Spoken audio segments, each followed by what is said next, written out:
మీరు ఎప్పుడన్నా మనస్ఫూర్తిగా ప్రార్థన చేస్తూ దేవా నన్ను ఆశీర్వదించినప్పుడు చెయ్యి ఎక్కడ పెట్టుకుంటారు చెప్పండి? తలపైన. ఎందుకు తలపైన? సైకలాజికల్గా చాలామందికి తెలియదంట, కానీ నీ ఆత్మకు తెలుసు. అధికారము కానీ ఆశీర్వాదం కానీ రావాలంటే ఇక్కడ చెయ్యి ఉండాలి, ఇక్కడ ఉంటుంది. It will rest upon you. ఒక రాజుకి ఎక్కడ ఉంటుంది క్రౌను? తలపైన.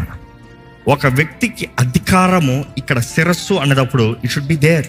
The authority stands there, the dominion stands there. యేసు ప్రభుకి ఎక్కడ ముళ్ళ తుప్పలు పెట్టబడింది? ఎందుకు? నీకు అధికారాన్ని ఇస్తానికి, నిన్ను రాజకుమార్తెగా రాజకుమారుడిగా నిలబడటానికి. నీ జీవితంలో that you will be fruitful, that you will multiply, that you will have dominion. అందుకని ఆయన రక్తంలో కడగబడిన వారికి యేసు నామములో ఏముంది చెప్పండి? అధికారం ఉంది. అధికారం ఉంది. శత్రు బలం అంతటి పైన మీకు అధికారం